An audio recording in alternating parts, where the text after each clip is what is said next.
One distinction between consonants is the difference between consonants that have friction and consonants that don't. So this is a really important difference. And some languages will put friction or a lot of friction on certain sounds, and they translate that into English and do the same or transfer it into their pronunciation. And others will reduce or eliminate the friction, and therefore the sound is not clear in English. So there are two technical categories when we talk about consonants. We call them affricates and fricatives.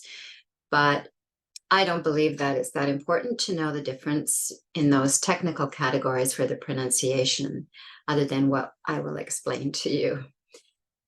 So the main aspect of this is that this category of consonants all have some degree of friction. There's only one that has very little friction, which is the H. The H is made in the throat, and you'll hear a lot of people that go like a Spanish J, really, and it's not. In fact, my name, Heather, it's just very slight friction on the H, but I have a lot of friends that call me Heather. So there's no tightening of the throat. Not really. I don't feel any tightening. It's just the air. There is air going through the throat for that H. The others all have a fair degree of friction. So we can start at the front of the mouth. Those are the F and the V. There's two of them. They're made in the same place. Basically, the top of the teeth to the lip. And I'll talk about the difference between those two sounds in a later video where I talked about voiceless and voiced consonants. But in this one, I'm talking about the friction. So, and probably doesn't come out as clearly on a video, the voiceless one, which is the F. So it's the air going between the tooth and the lip that causes the friction, and that's the quality of the sound.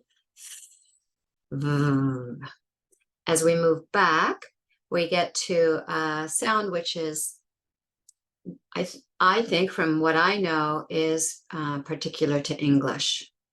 And not all native speakers of English will use this sound, and that's the TH.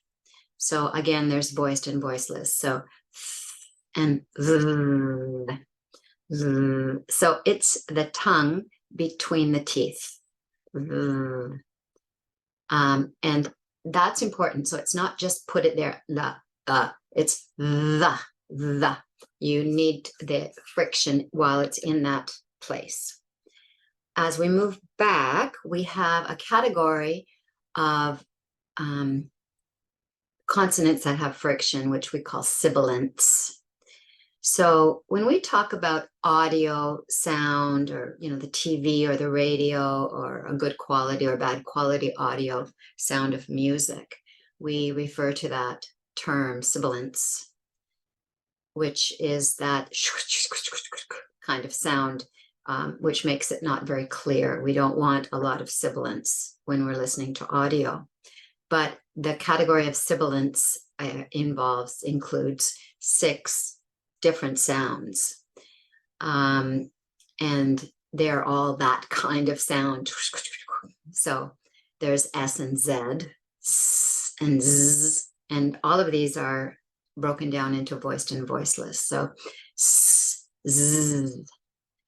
So that's where I make it. I put my tongue right behind my teeth a little bit, not touching my teeth, and against the ridge, that little bump behind your front teeth, not the roof of the mouth, which is flatter up here, but that little bump that just connects with the teeth.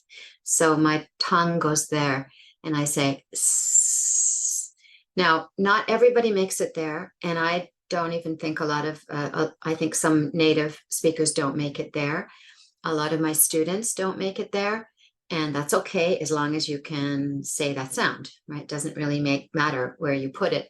It only matters when you're moving from one sound to another, that if you're making it between your teeth, which I know some people do, it may be more difficult to go into the STR, for example, street. So the S and the Z, and then we have the SH, shh. And that's made by the tongue being curved like this, and it forms a channel in your mouth. And it's like a tunnel of air coming through. And we have voiced and voiceless. So we have sh and zh. And that ZH, I write it as a ZH. There are different symbols for that.